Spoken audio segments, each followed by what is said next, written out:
All right, we'll go ahead and call this meeting to order. This meeting is being held in the council chambers where we're open for public attendance and participation. The meeting will also be live streamed for public viewing, but not participation. The link identified on the agenda. Emailed comments sent and received by the city clerk at least 24 hours before this meeting were distributed to the city council prior to tonight. Can I have roll call, please? Mayor Shaw. Here. Vice Mayor Kirchner. Here. Councilmember Boomgarden. Here. Councilmember Espandola. Here. And Councilmember Harris. Here. Thank you.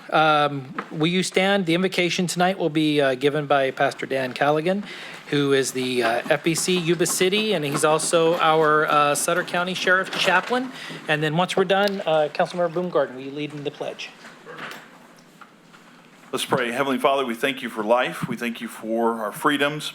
We pray that you would give guidance and direction to our city officials. You would guide their thoughts and give them wisdom as they move our city forward. Thank you for blessing our city. We pray that you would turn the hearts of man and keep us safe. Thank you for our first responders and their families. May you daily protect them and give them strength, both mentally and physically. Lord, we pray that you pour your spirit out upon the churches of our city, that revival would take place. Father, we need your presence in our homes, our government, and in our lives. Thank you, Lord, for our city and our city officials. We love you in Christ's name. Amen. Amen. Join me in saluting our flag and the pledge. I pledge allegiance to the flag of the United States of America and to the republic for which it stands, one nation, under God, indivisible, with liberty and justice for all. Thank you. You may be seated.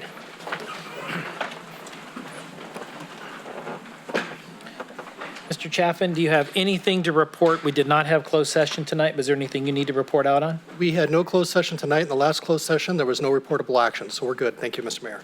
Thank you, sir. Any agenda modifications for this evening from the council? Okay, hearing none. All right, we will go on to agenda item 1, which is our ceremonial presentations. This is Hunger Awareness and Action Month, and I'd like to invite Naomi, is it Cabral? I got it right. Who's our executive director for the Yuba City Food Bank. If you would join us down front with the council.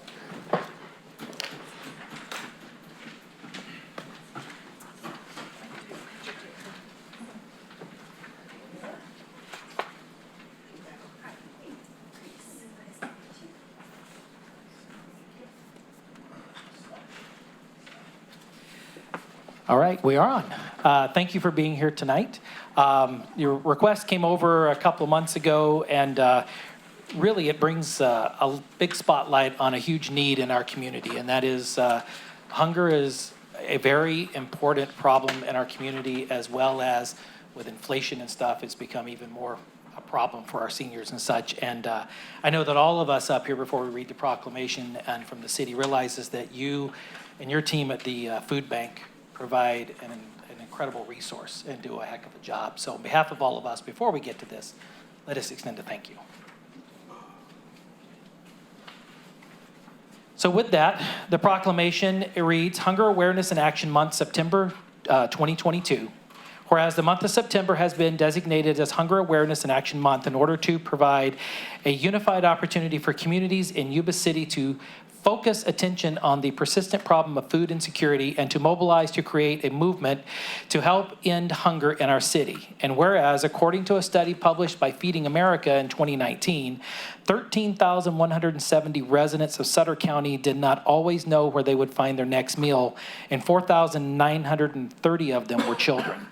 And whereas many households in Yuba City experience hunger, and some people in these households frequently skip meals or eat too little, sometimes going without food for an entire day, and whereas research has shown that preschool and school-age children who experience severe hunger have higher levels of chronic illness, anxiety and depression, and behavioral problems than children receiving a well-balanced diet, and whereas food insecure seniors have lower nutrient intakes than food-secure seniors, and without proper nutrients, seniors are at increased risk of disability, deteriorated health conditions, decreased resistance to infections, lengthened hospital stays, deteriorated mental health, and being underweight. And whereas utilization of emergency food assistance becomes a way for these individuals and families to keep food on the table while still paying the bills. And whereas in 2021, Yuba Sutter Food Bank and its partners served on average each month 6,000 low-income Yuba City individuals and those facing a food emergency, distribution more than 1 million pounds of food to these households in need. Gotta flip the page. They have to write it bigger so I can read it. So now therefore be it resolved that I, Dave Shaw, Mayor of the City of Yuba City, on behalf of the entire City Council, do hereby proclaim September is Hunger Awareness and Action Month and encourage the community to pledge to take action against hunger in our community, whether it be by fund, food donation, volunteering, or advocacy. Let's give them a hand.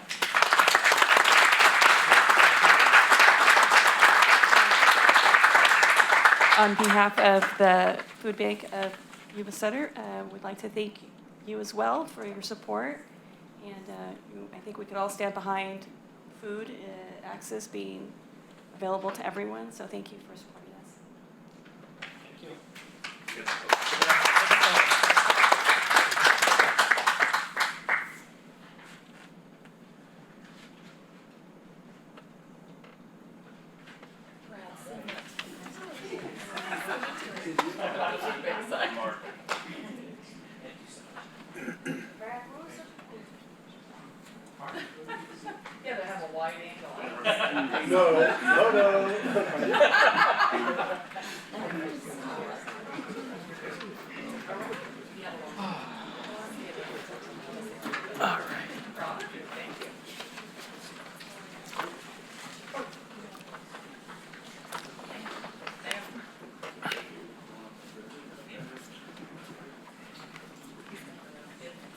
Okay, we will come back to agenda item 2, which is public communication.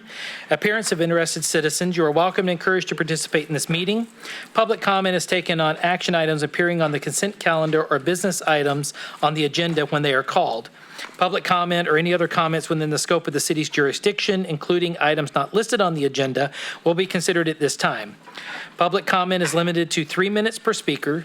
Members of the public submitting written requests at least 24 hours prior to the meeting will be allotted 5 minutes to comment per speaker. Repetitive comments may be limited, and large groups are encouraged to select representatives to express the opinions of the group. Prior to tonight's meeting, we have one written request for 5 minutes, and that's Mr. Piara Joel.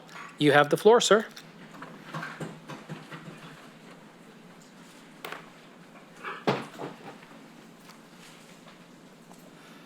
Thank you, Mr. Mayor, members of the council. My name is Piara Joel. I reside at 2088 Live Oak Boulevard.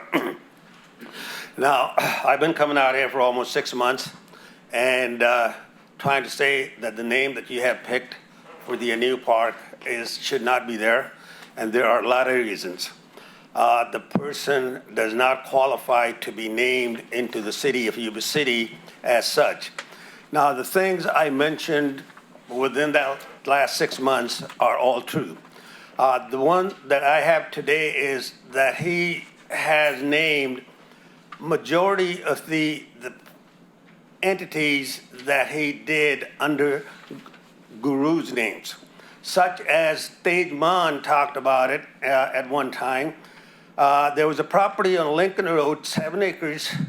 He named it Sri Guru Ram Das Khalsa School of Northern California, which is great. People thought that it was a nonprofit. It is listed as a nonprofit organization.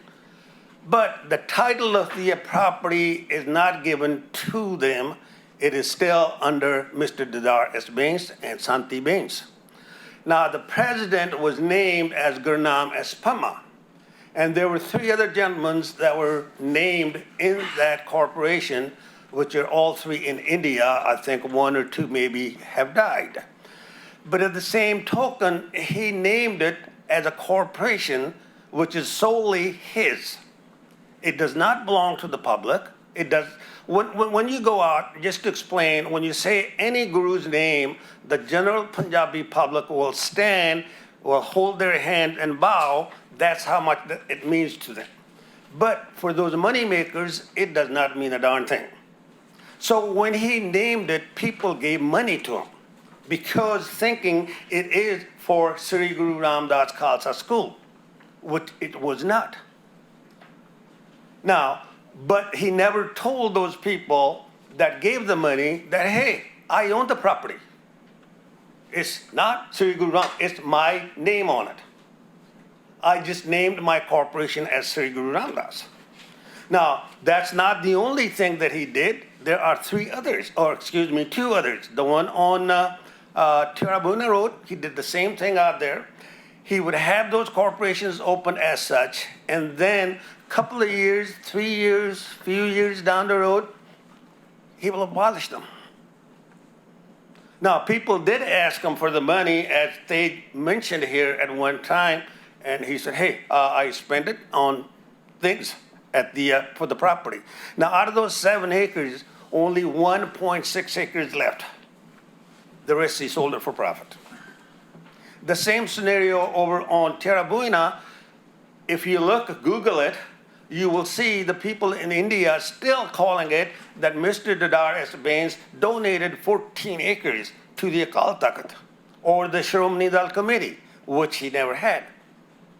Now, out of those 14 acres, there's only 5 left. So, meaning is that the name that the city is trying to upheld, saying it's a Punjabi community, that name is no good to it. Majority of the Punjabi community is against that name. In fact, 10 days ago, I was over the temple talking about it, and the only response that I could hear, the situation that Mr. Dadar S. Bains is in, he got what he deserved.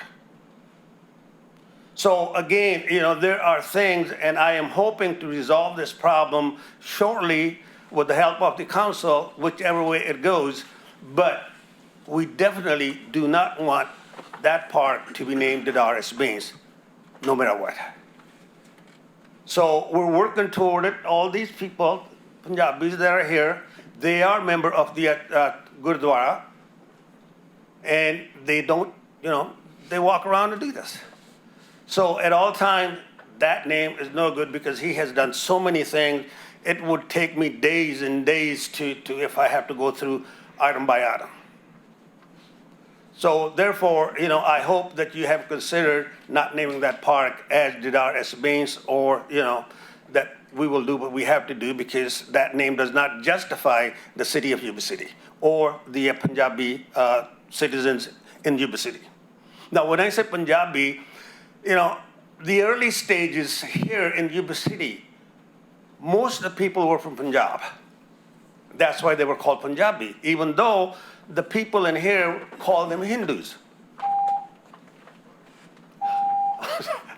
I'm sorry, but we'll talk about it next time. Thank you. Thank you, Mr. Joel. All right, I do have a speaker card from Heather Essman. Good evening. So Heather Esselman, 2020 Lincoln Road. I'm a Yuba City resident. First of all, I wanted to thank whoever it was. I don't know if it was Councilman Harris or if it was Ms. Langley for inviting me to the meeting on Monday for the bike path. I really appreciate being able to put in some input, and there were 3 of us that were really kind of challenging some of the ideas, and there's some design questions as far as where to go to link things up. But in general, the project is really sorely needed, particularly, and the one thing that I worry about is the pedestrian overcrossing at 99 and whether or not that kind of kills the whole deal when people are waiting for grant money and things like that. We really need to get something behind Walmart because there's no real way to connect that park. Once it opens up, it's really key to try and get that so that people aren't just going through Walmart parking lot, which isn't always the most safest place, evidently. And I was actually hoping that maybe somebody from Blue Zones would be involved in that as well, considering that's part of one of the projects that the city has been working on. They didn't have anybody from Blue Zones there, which I thought was, really up in their alley.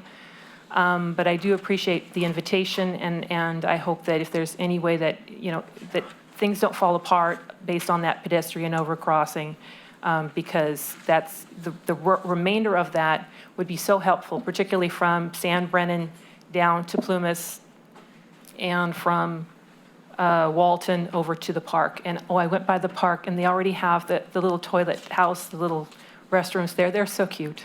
Sorry, it's cute. So if you drive by there, take a look. It's this little greenhouse. It looks very nice, so. Don't use them yet. Yeah, so I don't think it's open because there's a fence around it right now. I'm sorry, Councilman. But I'm impressed. I am kind of, maybe talk to Brad about it. The path was really low. I mean, if you drive by and you look, it's really low in the landscaping. I'm hoping it doesn't end up flooded, but I'm sure there's a plan for that. But anyways, I just wanted to say thank you. Great, thank you. All right, is there any other comments from anyone else in the public tonight?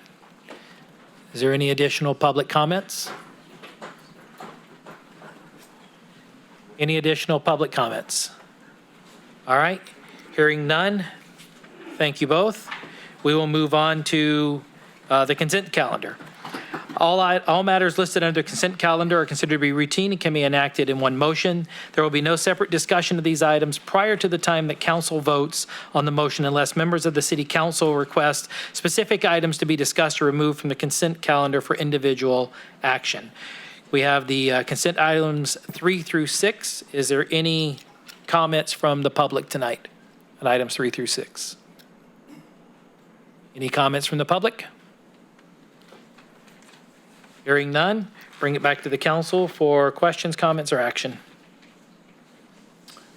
Through the mayor, move to approve consent calendar as proposed. Second. All right, I have a motion by Councilmember Baumgarten and a second by Councilmember Espandola. All those in favor say aye. Aye. Aye. All those opposed say nay. Ayes have it. Items carry. We will move on to agenda item 7. Yuba City Lighting and Landscape Maintenance District number 5. Zone of benefit is C10, the Henson Ranch, Phase 1. And we do not have Ben there tonight. Josh. Oh, there it goes. Good evening, Mayor and City Council. Thanks for having me again. Tonight I have a couple of presentations for you, both of them lighting and landscape maintenance districts. The first one will be District number 5, Zone of benefit C10, Henson Ranch, Phase 1. So this district in particular is a residential lighting and landscape district with about 96 parcels within it. You can see right here, this is the proposed Henson Ranch Phase 1. This district is very similar in character based on just the types of improvements that are going to be installed to a recent subdivision that I think it's in process of being completed, but Hooper Ranch Phase 2 just north of that. The area is east of Hooper Road, just west of El Margarita Road, north of North Calusa Frontage Road, and it's south of Jefferson Road. So, like I said, existing zone of benefit C10 was established in 2021 for the Hooper Ranch Phase 2 subdivision. Henson Ranch Phase 1 is requesting an annexation into the zone of benefit per the conditions of approval for the development.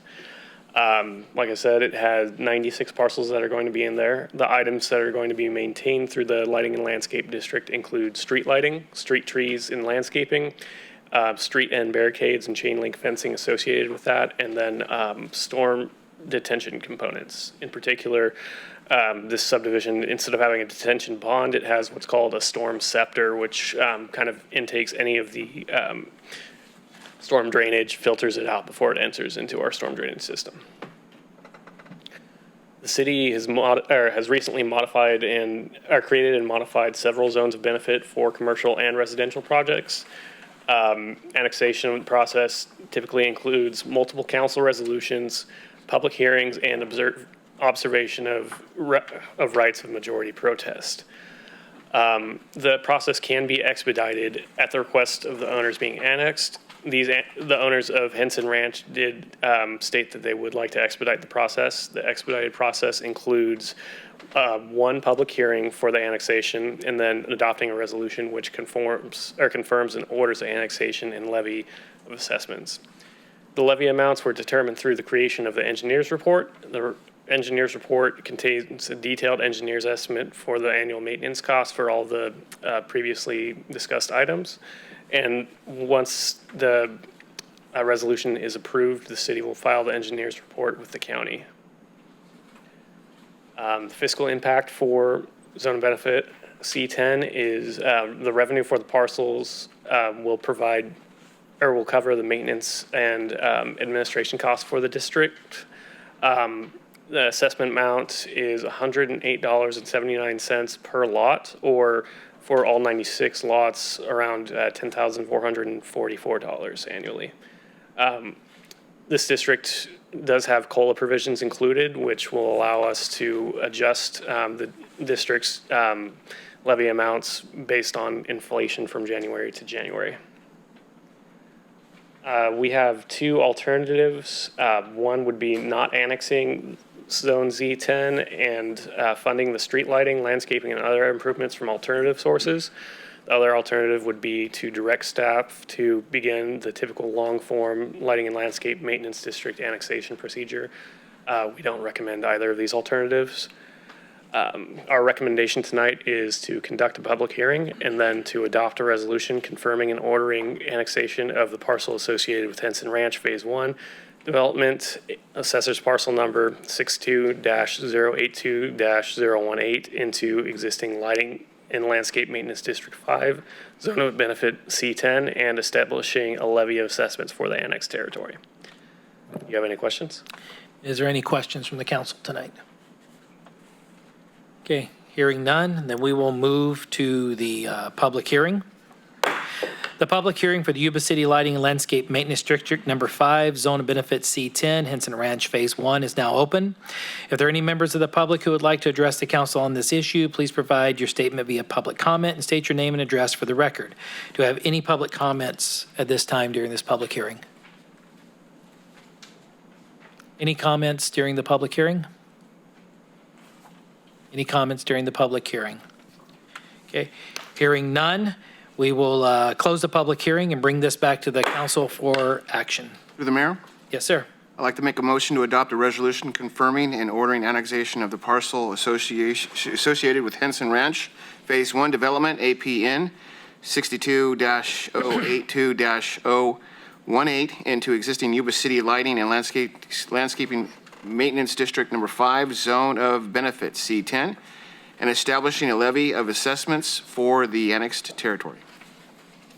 I have a motion. I have a by the vice mayor. I have a second by Councilmember Harris. All those in favor say aye. Aye. All those opposed say nay. Ayes have it. Motion carries. We will move on to agenda item 8, which is the Yuba City Lighting and Landscape Maintenance District Number 6, Zone of Benefit B15, 769 Garden Highway.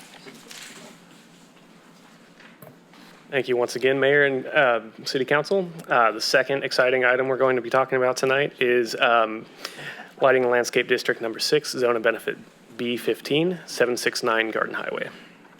So this is, unlike the other one, this district, or this zone of benefit is entirely commercial. It's a single parcel, and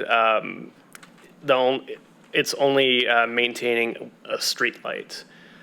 So this development is north of Lincoln Road, just west of Garden Highway, and then south of Winship Road.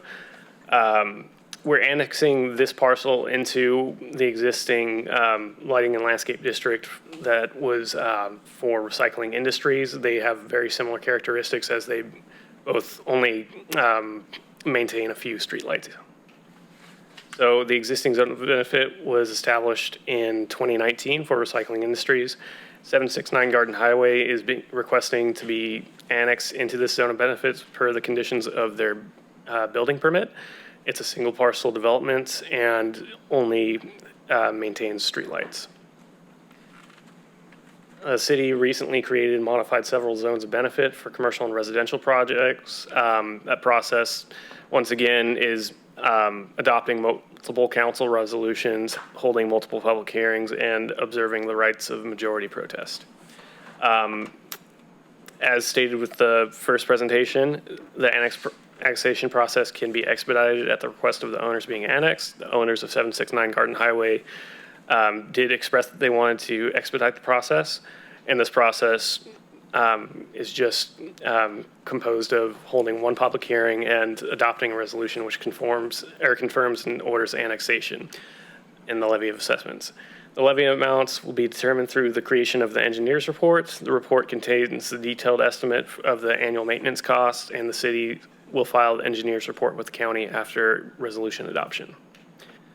The revenue for the parcel is going to be used to provide power, maintenance services, and admin costs for the streetlights, and the assessment amount annually is $56.15, which is subject to annual inflation.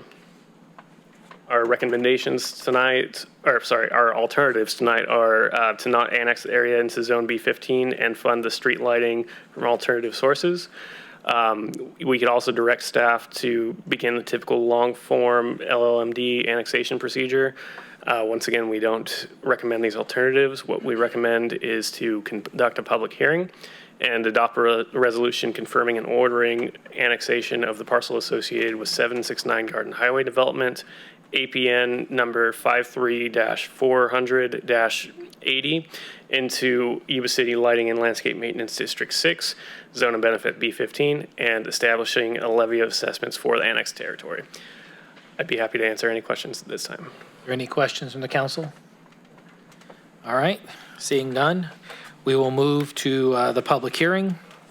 The public hearing for the Yuba City Lighting and Landscape Maintenance District Number 6, Zone of Benefit B15, 769 Garden Highway is now open.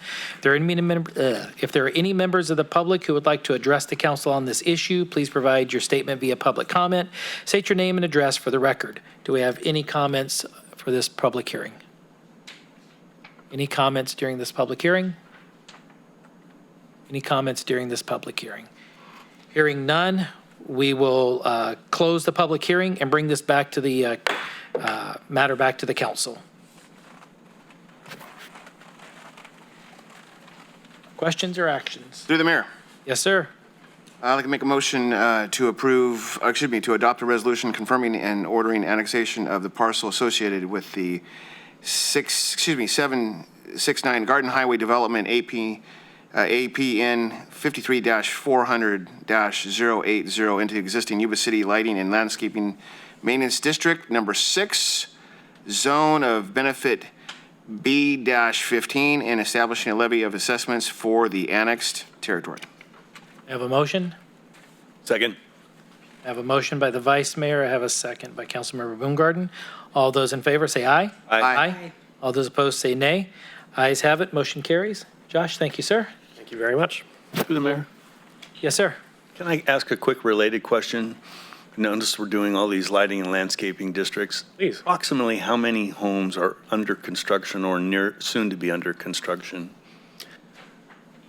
You know, I don't have that number off the top of my head. I know we have about 4 subdivisions right now, Ben, or maybe Ben might be a little bit better to answer the question. A few hundred right now. So. Thank you. Thank you. All right. Moving on to agenda item 9, revised lateral police officer and lateral dispatch recruiting incentive program. Chief, you have the floor. Good evening, Mayor and Council. Tonight before us, we're going to have a discussion about our lateral dispatcher and lateral police officer and hiring incentive program.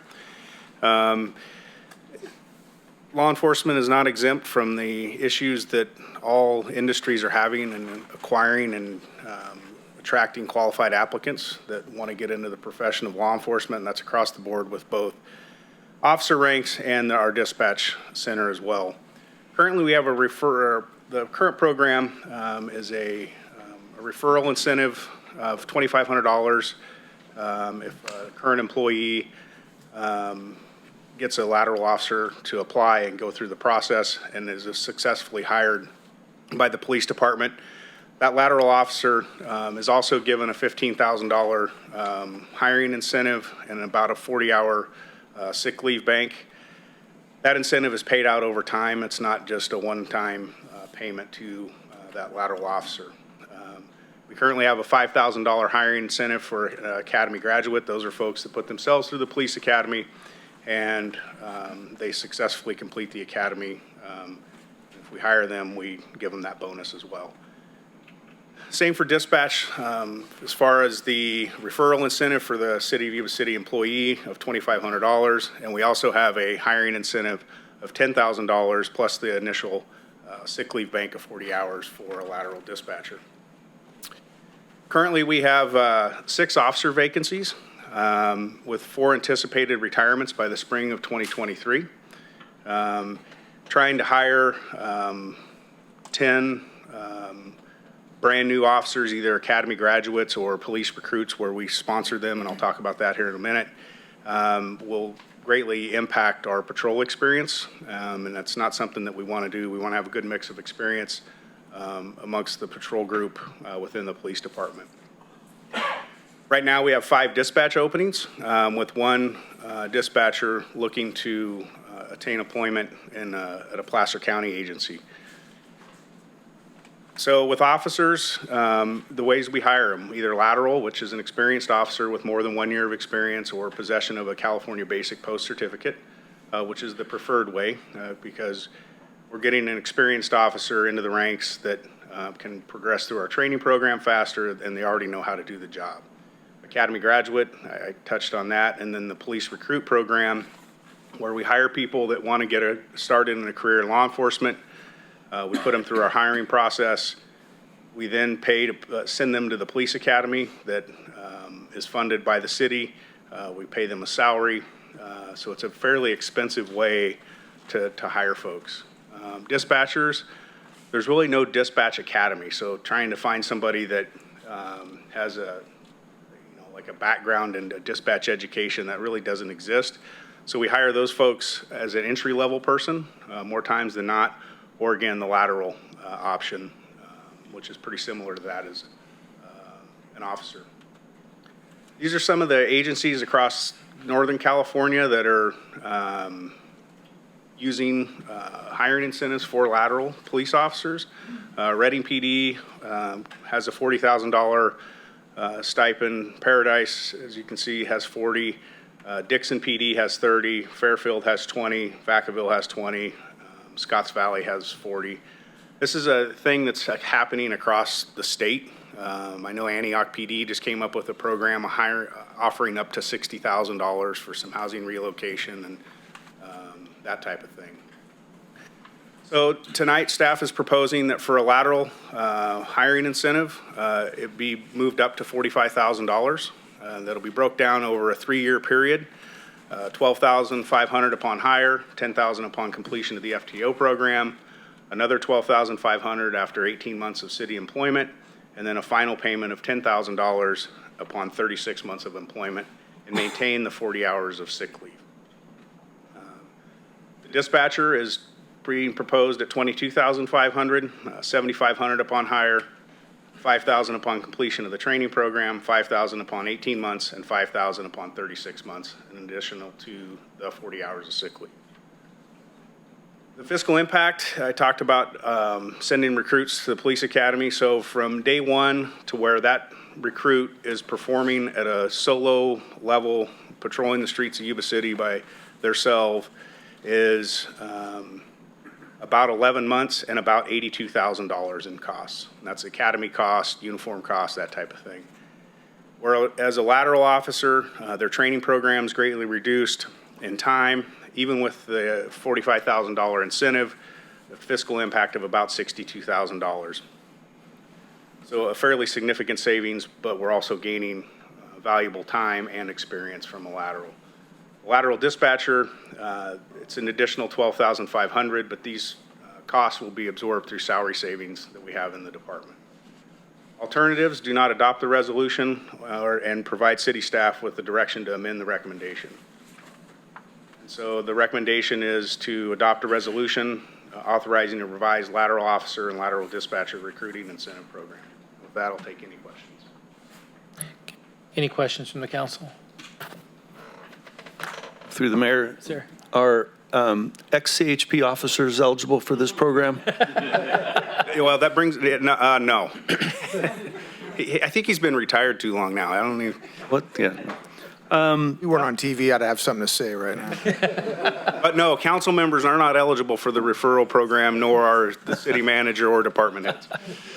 I appreciate the analysis and the effort to go through and show what we're currently paying to get an officer through the recruit program and what we hope the lateral officer brings. I guess the only concern I have, and I've mentioned this before, is we just continue to get into an escalation deal where this will be ours and then someone will, as you mentioned, I think there's already somebody even higher than that. But, I trust that if we can provide the working conditions and within the department and equip, and I know our community values its police officers, that'll be just as important, keeping them around. Yes, since 2015, we've hired 10 or 11, and only one is left, and that was due to a service retirement. So that's good. statistic. That's a good stat. Thank you. Any other questions from the council? Through the mayor, I think that you have really dived in to try to find ways to bring on people that really would hopefully stay within our policing, and I commend you for doing that and for bringing options that are well thought out, factually based, and with good intention to retain and recruit potential staffing within the dispatching, because there is no training, right?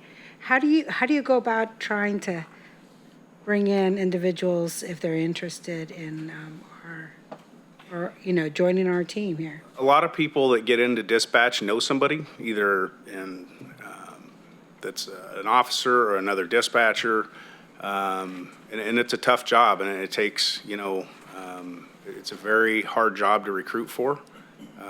And so what we do is try and get the word out. Our recruiting team that Commanders Runyon and Eshman have been kind of spearheading the last several months have really made a push to go to job fairs and really expand our horizons on, getting ourselves out there, getting our name out there, getting our brand out there to try and attract those folks to us.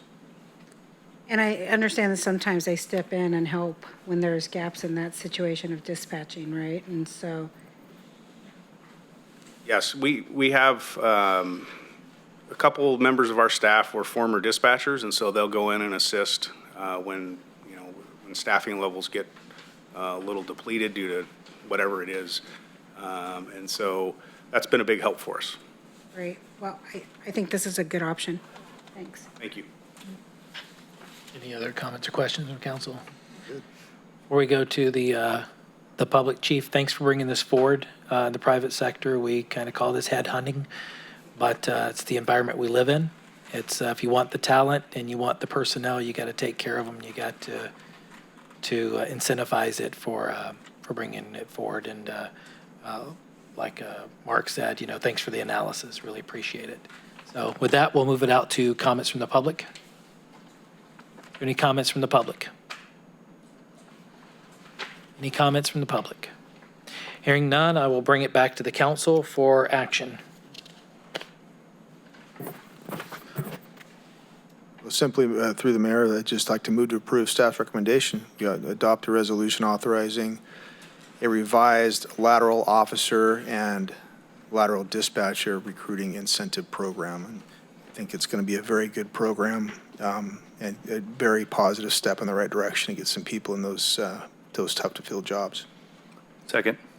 Okay, I have a motion by Councilmember Harris and a second by Councilmember Boomgarden. All those in favor say aye. Aye. Aye. All those opposed say nay. Ayes have it, motion carries. Chief, Thank you. go forth and hire. So we will go to agenda item 10, purchase of a Lenco BearCat armored vehicle. I will preface this with, how do I get one? All right. Good evening, Mayor, Council. So I'm just going to give you a quick rundown of what we currently have and why we're here. At the moment, we have 2 armored vehicles at the police department, both of which came from the 1033 program, which is a a program where the federal government releases military equipment that's no longer in use to municipalities throughout the country. So that's how these two were obtained. The top one there is what's called the MRAP. It's very large if you haven't seen it. While it's protected us well, it is very large in size, and say about half the time we're not able to use it just based on some of the small streets we have to get into. The other issue being that it's very costly to repair. Our courtyard guys have done a great job, but it's constantly breaking down on us. It's just a unique vehicle. There's not a very common parts and pieces of that vehicle. Vehicle below, built in the 80s. It's called a Peacekeeper. We use that quite often, but it doesn't really fit everyone in it. Not only that, it does not offer the ballistic protection that we're currently facing out in the field sometimes. So both military vehicles, in appearance and size. The top vehicle also requires a Class B license, which almost no officer has, so you have to have the fire department drive it for us on operations. So we've been making it work, but you really needed to add that part? Did you really have to say that? They're always happy to do it for us, though. We appreciate it.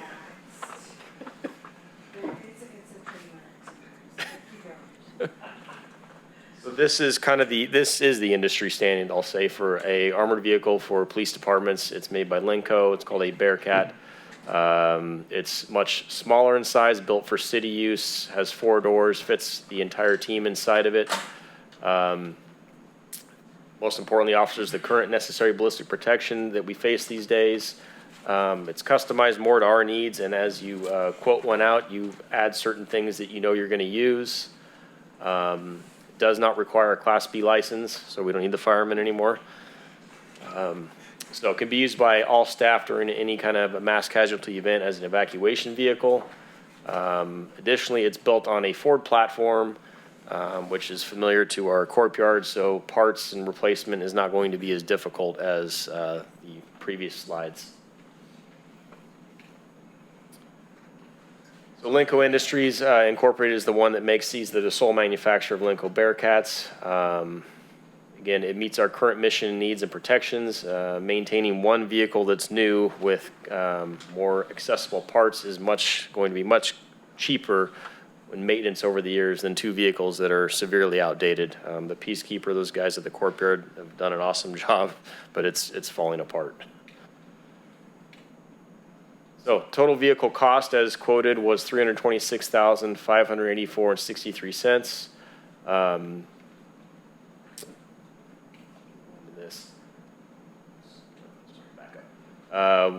During the 2022-23 budget, it was approved to use $155,000 one-time use funds from the vehicle replacement fund, and the remaining purchase of the vehicle would be through the COPS grant funds of $171,848.63. So alternatives are that we don't purchase a new armored vehicle. The recommendation is that we approve the capital acquisition of a Lenco BearCat armored vehicle for the Yuba City Police Department and adopt a resolution awarding the purchase of a Lenco BearCat to Lenco Industries Incorporated of Pittsfield, Massachusetts, as the sole manufacturer of Lenco BearCats, with the finding that it is in the best interest of the city.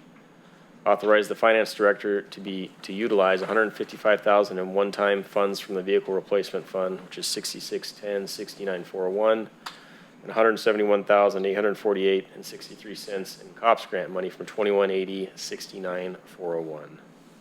Do I have any questions before I leave those? Any questions from the council?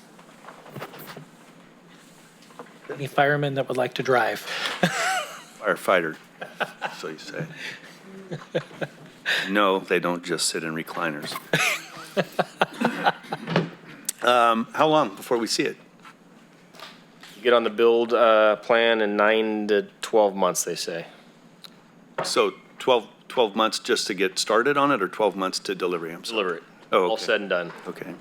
Well, I appreciated the efforts you all put through when we were going through the budget to explain exactly why this is much more, what's the right word? It's a better piece of equipment for you and your guys and gals to do their job. So this is something that, again, if we can continue to support our police department, provide them with the kinds of equipment they need to do their challenging business, I'm all for it. Right, any other comments? If I may. Yeah, completely agree with Councilmember Boongarden. I also like the fact that this one happens to be, we're not playing Mr. Potato Head with military vehicle. It's purpose-built for law enforcement, which I think would add comfort and efficiency and safety, which is really good to hear. So, good call on finding that one. Any other comments, questions? Through the mayor, I was curious, and I brought this up when I met with Diana. You know, the other two vehicles, is there a trade-in offer? Can you work something out for us? I'm just wondering, or where do they go? Where do you do with those? Back to the military boneyard. Honestly, they usually put them out there at agencies, just anyone that wants to take them, but we see it all the time where cities are just saying we got to get rid of these things. They're just costly and not, built to our needs. Okay. Well, the new vehicle looks great. I would love to have a ride once we get it. So, but I'll sit in the back seat, not in the front seat. Probably, yeah. You can drive it. I'll hang out in the back seat, just for test.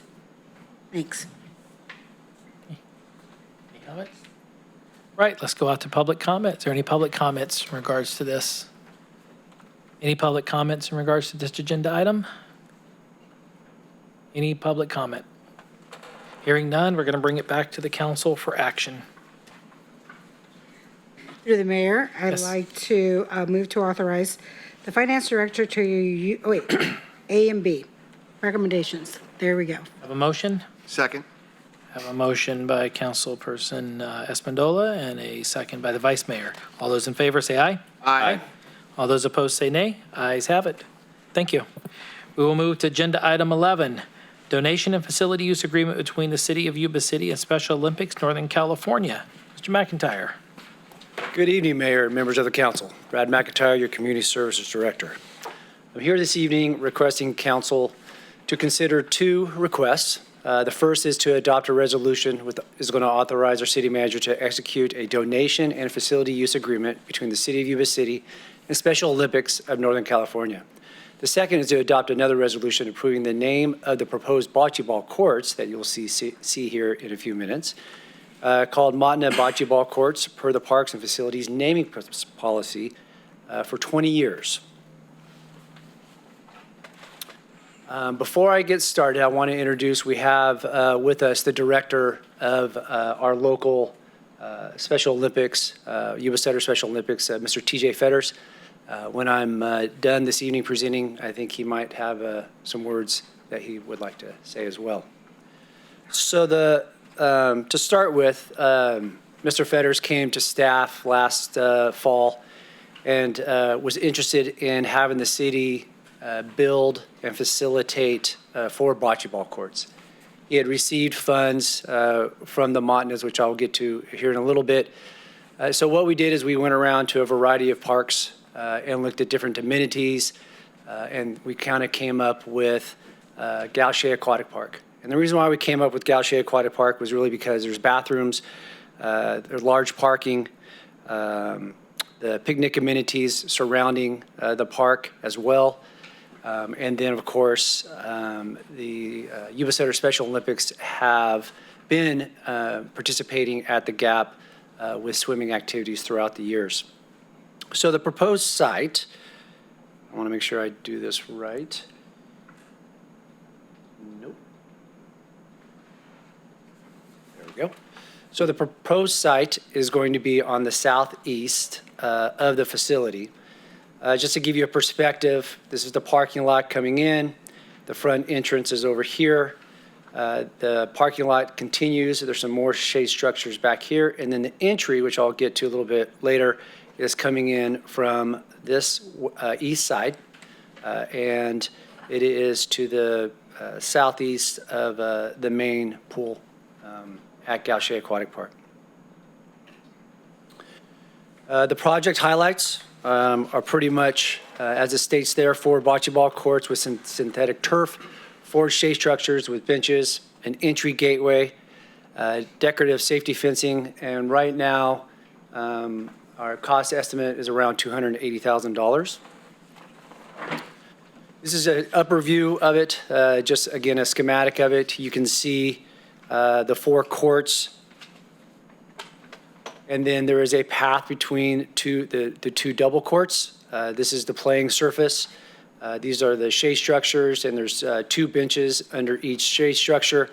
And then you've got the same format, 2 playing surfaces, 2 shade structures, and 2 benches within those shade structures. You've got the facility fencing that goes around the entire bocce ball courts with the entry, one and only entry through here. There is a plan to have a gate over here that would then get access to the inside of Gaucher Aquatic Park if someone were to rent the facility and get access, so because of the snack bar that's in the facility as well. But for the most part, it's going to be locked up from this area, and it will be locked up on a nightly basis as well. One of the questions I would assume you would have is, well, who's going to lock it up? We currently have security at Gaucher Aquatic Park that does roundabouts, drive-throughs 3 or 4 times a night throughout the night. And they provide that service for some of our other facilities as well. I talked about the entry part of this. This is what the entry, the proposed, it would look like. It's just a schematic. Certainly will come before you when we go out to bid. But this is kind of what it would look like. Again, you can see the bocce ball courts in the back. Just a clarification, let me back up. The competitive pool, by the way, is going to be on this side. There are no trees, nor are we planning to plant trees in the pool.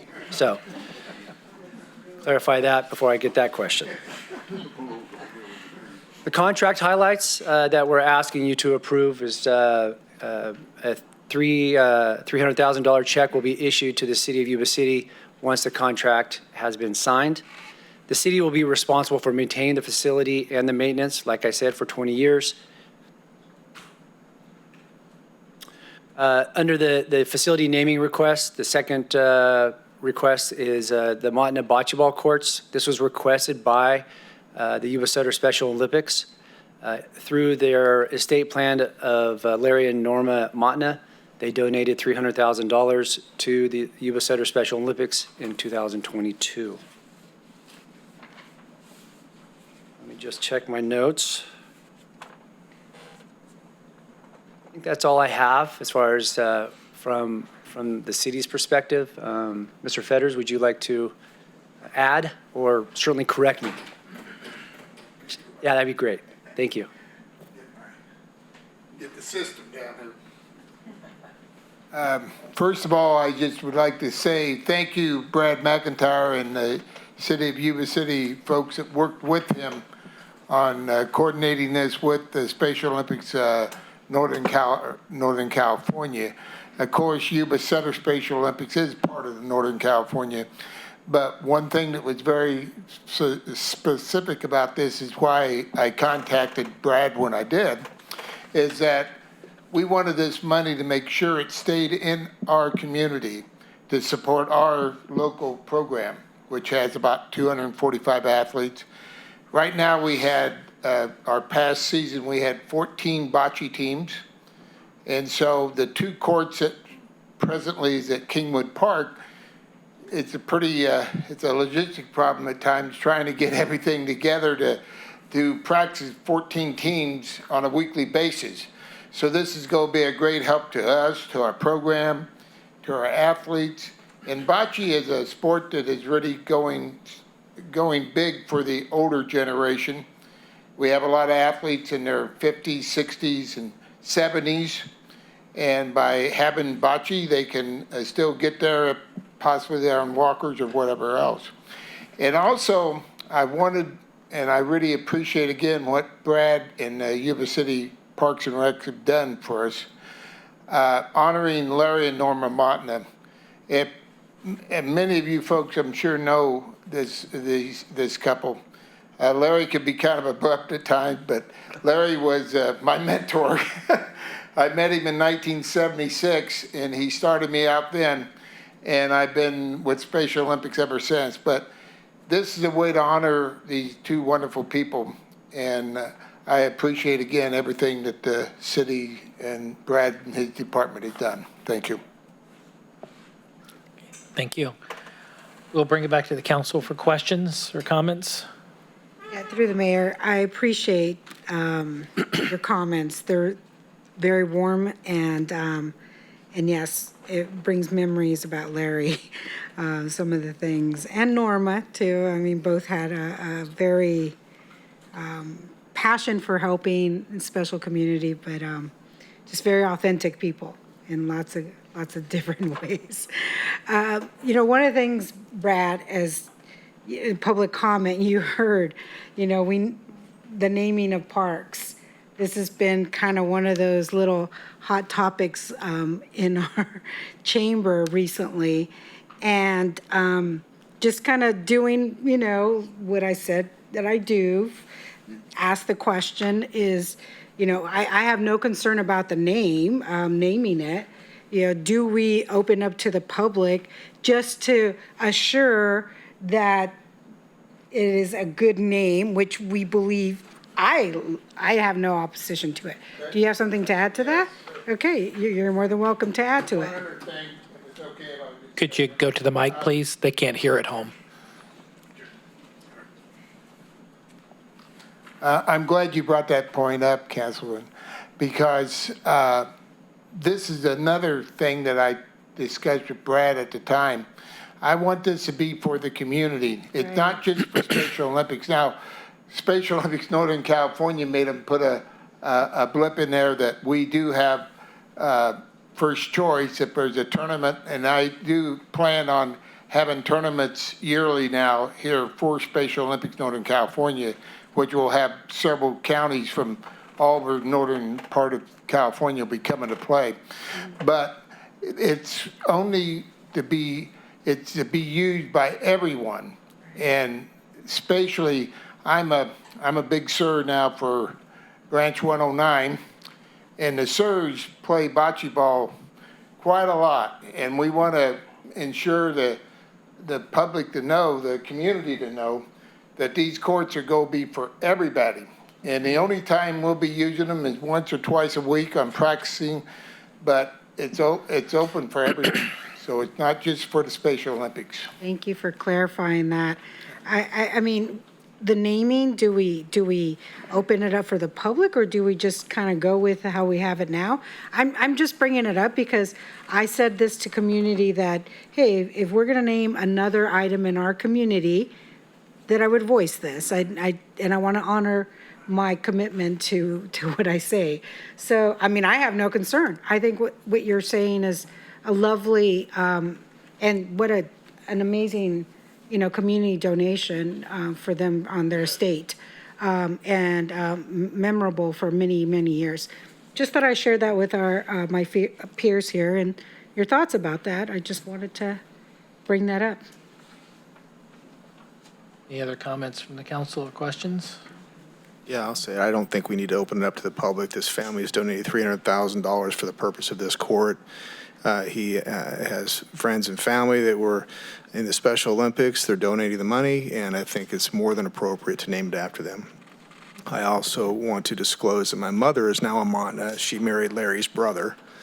However, it doesn't rise to the level of recusal per our city attorney. I am definitely 100% quadruple backflip in favor of naming it after the Montana family, and we really appreciate your state's donation. Yeah, Pete was supposed to be here tonight to be with me. And, I think he might have forgot. So anyway, that's... All right. Any other comments from the council? I have one, and then I have a question first. Is for us novice bocce ball players, is there a way, like through the Gap or whatever, where they could check out bocce balls, or is it kind of like BYOB? So the answer to your question is yes, we'll have some bocce ball sets at Gautier Aquatic Park, just like we do at the Senior Center. The kicker with the Senior Center that will be different is that those sets are pretty heavy. Right. It's a heavy piece of equipment game, but these will be a lot closer to the facility as well. Okay. We'll teach you how to play, Councilman. I know how to play. I'll take you on any time, pal.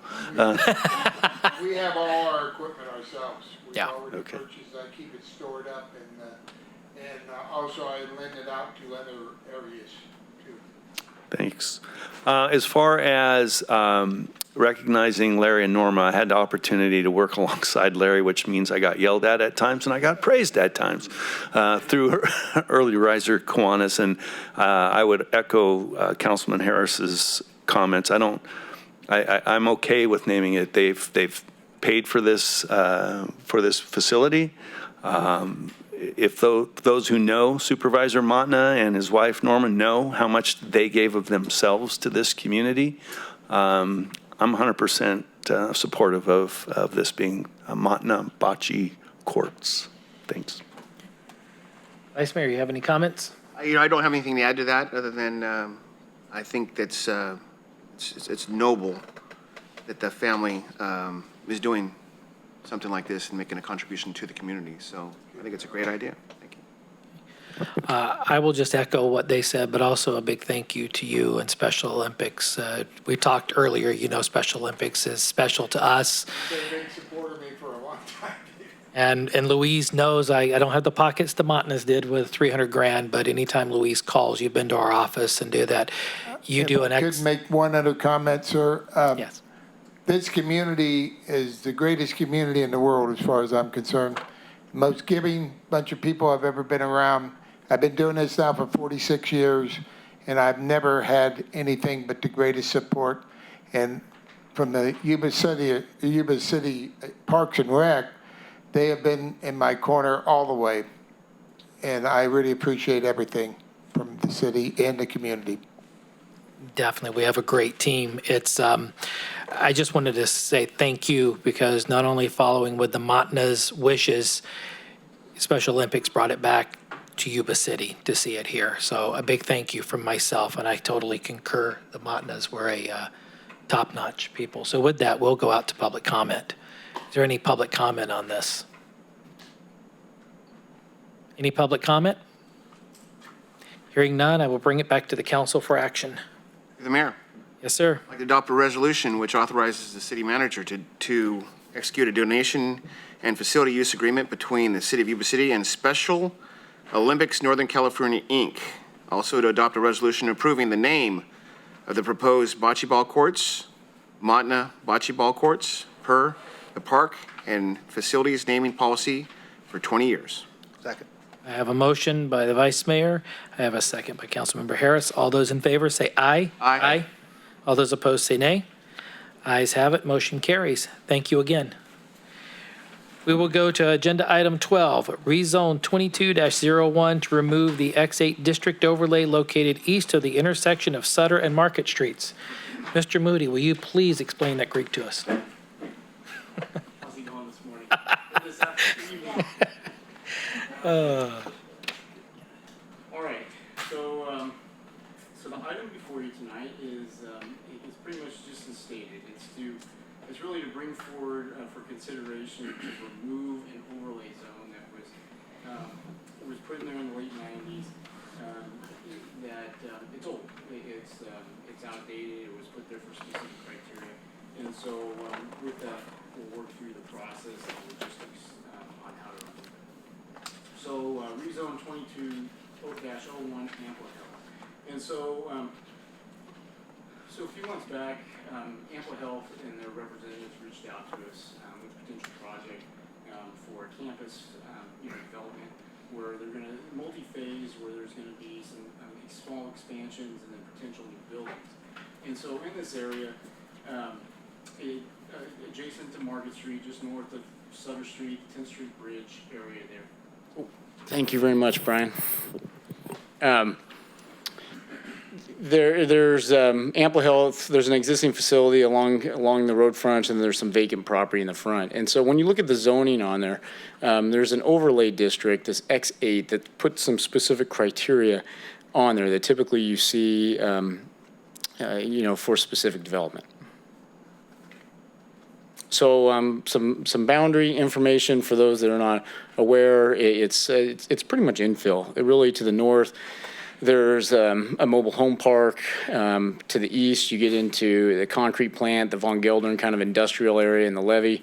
And then to the west, you have Market Street and associated different commercial and industrial uses. So you see this area. So the project area is specific to the yellow. And so really what we're proposing tonight is to go from this COX8, so this commercial office zoning with the X8 overlay, to a CO. So we're going to keep the commercial office. We're just proposing to remove the X8 zoning. And so the purpose of an overlay is typically to apply a specific development criteria that might be important for the proper development of a parcel or a group of parcels, to modify adopted development standards to accommodate innovative approaches to the site. And so where we've seen this a lot is similar to our growth policies, or some of these where the city was in the process to implement standards that maybe we didn't have documented at the time. So in the 90s, in the late 90s here, there was a concurrent effort going on to straighten out Sutter and Market Street in the off-ramp off the 10th Street Bridge that got built in 99, early 2000s, right in that time frame. And so when this zoning came in and that land was developed, they put this overlay on there to with some conditions on how to see that develop. And one of those conditions, so here's the X8 overlay is how it's written. And they put out specific stuff about a 5-foot wide planter strip, a temporary fencing, grading operations, really project-specific conditions. But the big one here is a roundabout with a radius of at least 55 feet shall be installed at the intersection of Market Street and Del Norte. And so when staff looks at that, it really doesn't make sense anymore. It's old. If we're gonna, with the construction that occurred in 99, 2000, where Sutter Street was connected, the median was built here, really that's not the place where staff would support a roundabout currently, and with how the facility is implemented, and then it's really outdated because the construction improvements have been brought together. But with that being in the code, it's how do you move forward when they come forward with a project? And so really one of the steps with their development plan was, let's get rid of this overlay zone so we're not having to worry about it. And so they put in an application to remove it, and then with that, we had them prepare a traffic analysis, not just for this, but also for their site, because we know that this is going to trigger a development plan for the bigger site when it comes in on how we're going to handle the traffic and other mitigations. And so through that traffic analysis, the traffic consultant, he also recommended that it's not needed. And so as a basis for that, with the analysis, the future development, we're saying that, hey, with Public Works support and with the traffic analysis that also supports the removal of that at full development, we're recommending to remove this overlay zone. And so with that, an environmental assessment was prepared for the project in accordance with CEQA guidelines. Based on the attached environmental assessment, staff has determined that there's no evidence in the record the project will have a significant effect on the environment, and recommends adoption of a negative declaration for this project. And so with the rezone, we need to have findings, just like with any other project that would have to do with the zoning. And so we're saying it's consistent with the general plan goals and policies. If you look at the circulation plan, the current configuration is how the general plan circulation is without the roundabout. It's consistent with the purpose of the zoning ordinance, and we don't saying it won't have a negative impact on open space, light, air, and the protection of public and private improvements. So with that, logistically, we're looking to conduct a public hearing, then adopt a resolution of the City Council to approve environmental assessment 22-02, and then introduce an ordinance of the City Council rezoning 2201. And then with the zoning action being an ordinance change, I'll be back before you at a future meeting to confirm it. And then also with that, this one's interesting with the environmental, that we'll also be confirming the environmental. So with that, I recommend items A through C. All right, any questions from the council? Okay, hearing none. We will, the public hearing on the Rezone 22-01 to remove the X8 district overlay located east of the intersection of Sutter and Market Street is now open. If there are any members of the public who would like to address the council on this issue, please provide your statement via public comment and state your name and address for the record. Do we have any public comments on this item? Any public comments on this item? Any public comments on this item? Hearing none, I am closing the public hearing and bringing this matter back to the council. Through the mayor, if I may. Yes, sir. Before you take a vote on it, just a point of clarification, and on section 7 of the ordinance, it should be the effective date of the ordinance, not resolution. There was a little typo that slipped through there. And item B doesn't need to be read, but item C does need to be read. Thank you. So duly noted. Typo correction, and C does need to be stated as part of your motion. So do I have an action by the council? Through the mayor, Yes, ma'am.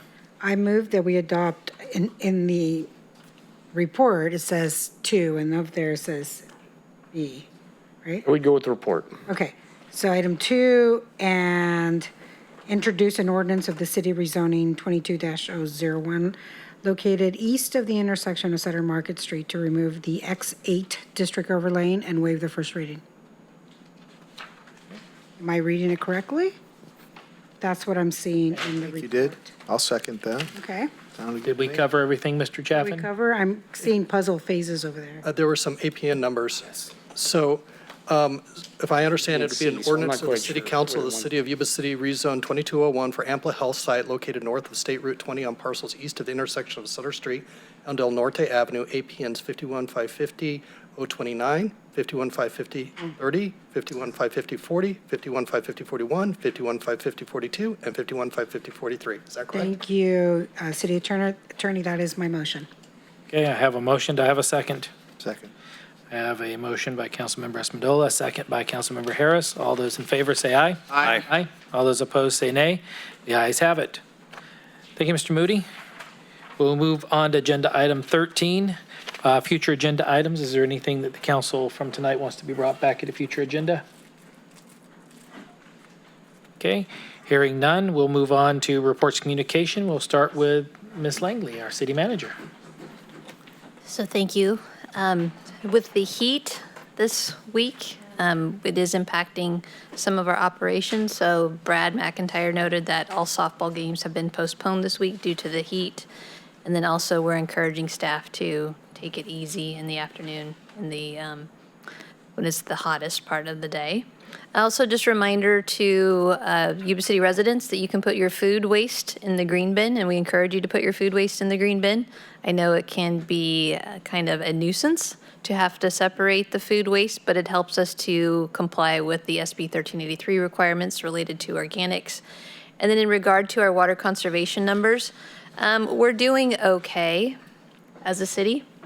The target was 20% reduction, and in May, we actually had, we're 3% higher as compared to 2020. In June, we had a conservation amount of 8%, July 13%, and August 11%, all compared to 2020. So we are happy to see a reduction. We encourage people to comply with the watering restrictions in terms of watering only on Mondays and Thursdays. However, please water your trees to keep them alive. We don't want dead trees. And just encouraging folks to continue to conserve water. So thank you. Thank you. Council reports. Councilmember Espandola. Thank you, Mayor.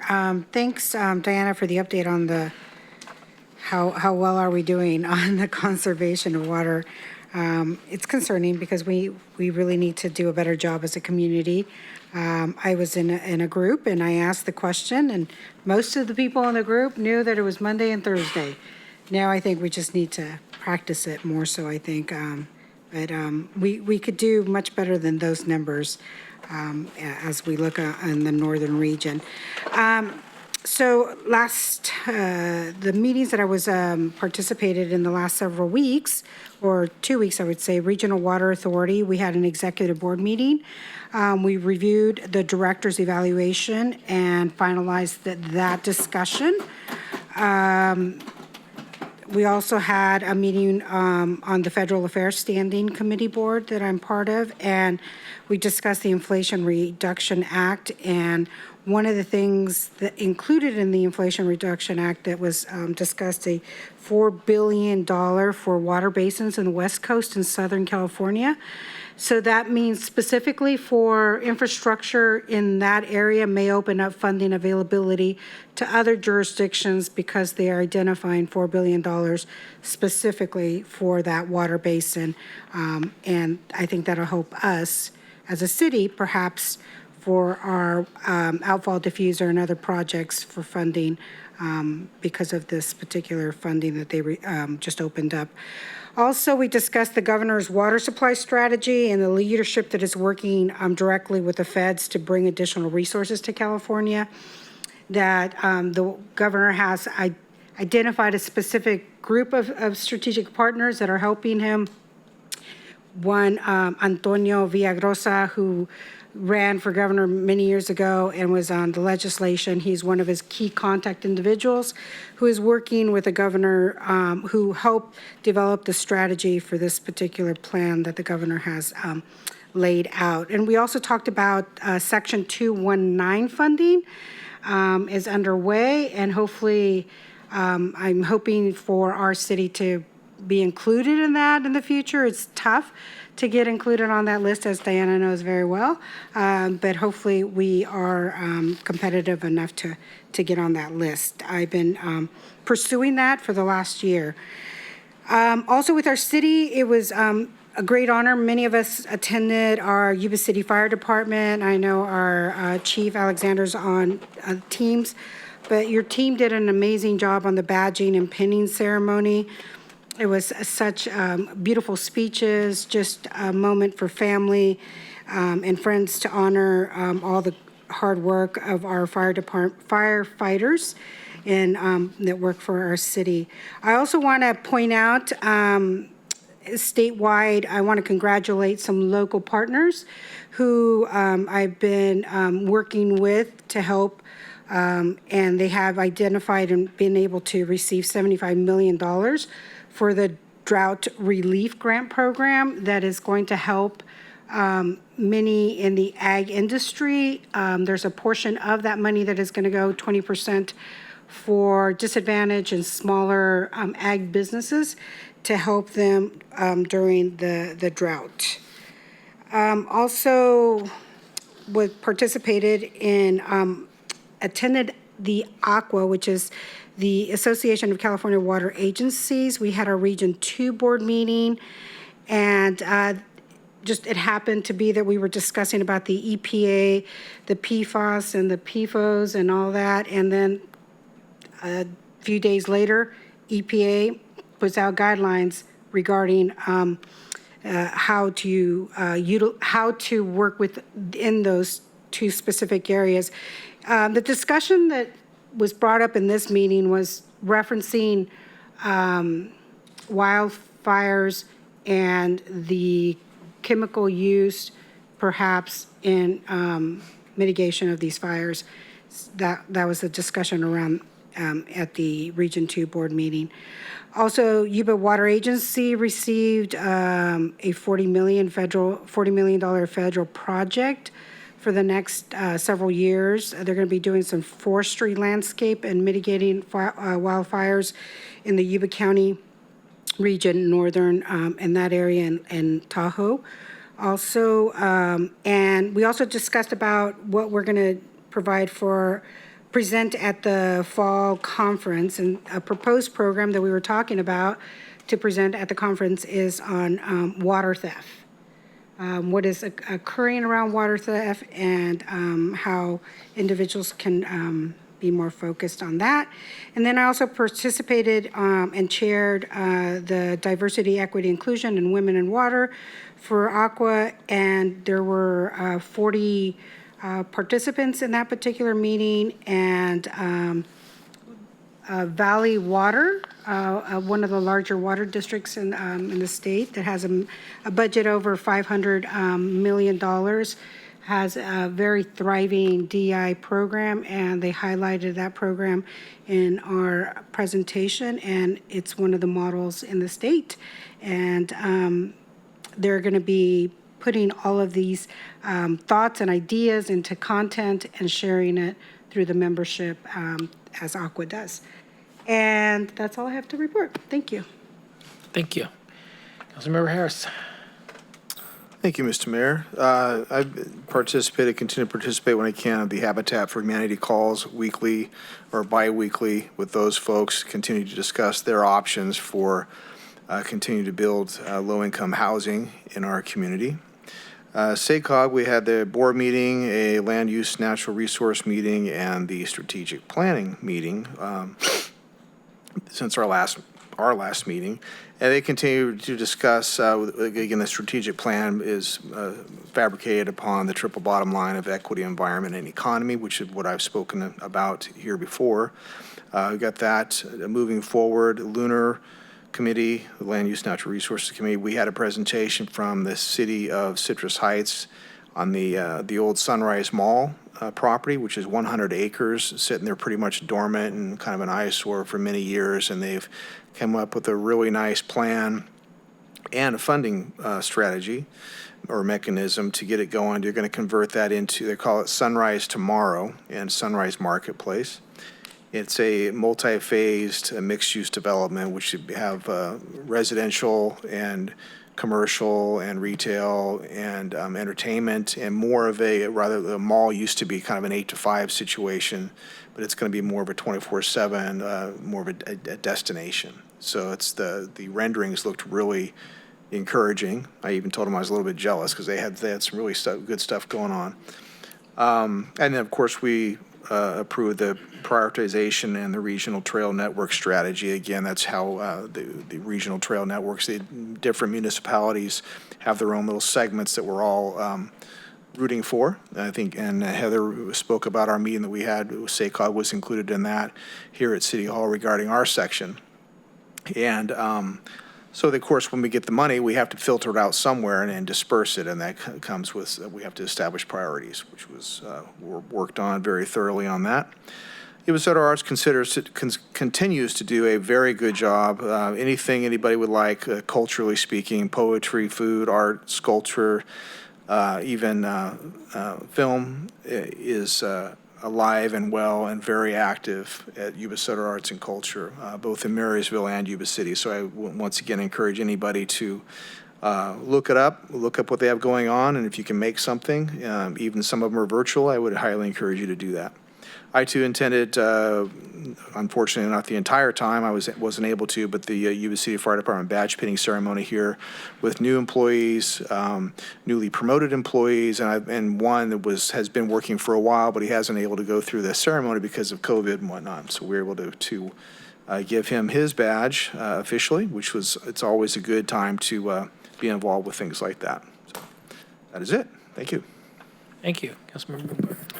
Thank you, Mr. Mayor. Along with Councilman Harris and Diana, our city manager, have been participating with Habitat for Humanity and others, Homeless Consortium, et cetera, on a potential home key application towards the end of the year.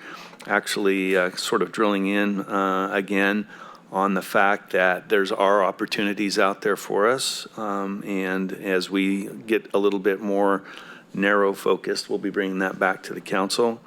Had a meeting with the mayor and again with the city manager in regards to what's going on with the old hospital over there at Fremont Hospital. Heard some encouraging news, and there'll likely be some more on that as well. But they are actively, and by they I mean Adventist, they are actively working on trying to do something very meaningful with the tower, which is encouraging because it is starting to look a little different with unpainted 4x8 sheets all over it. But I am encouraged, and they have found some funding as well. So more to come on that. Attended the badge pinning. Nice job by the fire department while they weren't driving the Peacekeeper to have a badge pinning. Sorry, Brian. And I went to the Downtown Business Association meeting at their invitation. They're they've got a lot of things going on down there. They're very excited, of course, about the Plymouth Street project. Said goodbye to Crystal Martin, who was their coordinator down there. She'd been there for 5 years. And they announced that Judy Brogdon would be the new Downtown Business Association coordinator for them. So I'm sure that we'll be interacting with her and all things Plymouth Street and downtown business. Didn't really have a lot of meetings. However, with the departure of my colleagues, I've got nothing but meetings the next 2 days. So SACOG and LAFCO and RHA and et cetera. So anyway, that's it for now. And kudos to the staff. I know when you get in these heat spells, especially one that's as intense as this, it's just trying to keep everybody safe but continue to deliver service is a challenge. So I appreciate the efforts of the city in what they're doing and encourage the residents to use the cooling centers if they run into issues. I think there's at least 2, St. Andrews and the Veterans Center, is what I'm understanding. And they're going to be open through Friday at this point. So thank you. Vice Mayor. Thank you, Mayor. So I started off with attending a Zoom Sabufka ad hoc to discuss property acquisition, which we're going to look at and I'll report on at the next meeting. Transit. We had a lengthy discussion about the different routes in downtown Sacramento. Presentation by SACOG Sustainable Community Strategy. And then we authorized the Sikh Parade shuttle. And those of you that live on that part of town, you know how important that is and the logistics during an event that brings 100,000 people to our community. The good news, great news, is one of the concerns that Transit had was the encroachment that potentially Caltrans might have on the event center across the street from Marysville High School, where there's a skating rink. And it looks like Caltrans is not going to encroach on that, so the facility will continue to run as it is, which is great news. And we also covered the 2022 annual performance report. The mayor and I were in attendance to the annual stand down ceremony, which this year was at the Yuba City Fairgrounds after 2 years of being off. 2 years being off. In the past, it was, it's my understanding, it was held down at Riverfront Park. This was the first year at the fairgrounds, and I tell you what, they do a top-notch deal. All the resources that they bring to veterans in need is incredible. So hats off to them. I attended the SALEV event. The focus at this past month's focus was at a church facility up in Oregon House, but there was a group of us that stayed in Sutter County and got a lot of good work done. And lastly, I'm surprised you didn't bring this up, Mark, early risers. Early risers, Kiwanis hit it out of the park this year with their annual Blues and Brews. How much money did they generate? Oh my gosh. So they generated $80,000 from one event, and it all goes to the kids. So hats off to them, and that's all I got. Alrighty, thank you. I'll keep mine short and sweet because, as you guys said, we were all in a lot of meetings together, and you guys have covered it well. Just to add one thing to transit is we had a lengthy discussion on the routes in Sacramento, and they'll be doing a whole new study to find out how they're going to adjust routes. So that'll be coming up, and I think the next 6 to 8 months or so is when they'll be doing that. The badge pinning, Chief Alexander, I just want to pass this along to you and your team. The best thing that stood out to me in your badge pinning was family. And that really resonates through our fire department. And it showed itself prominently that day. So with that, again, attended meetings, and you guys are reported well. And then I was at an investment conference. So Councilmember Baumgarten, hold down the fort. The rest of the council is off to the League of California Cities in the morning. Chief, you got our back, right? Yeah, don't let him drive that big truck. With that, if there's nothing else to come before us, we will stand adjourned.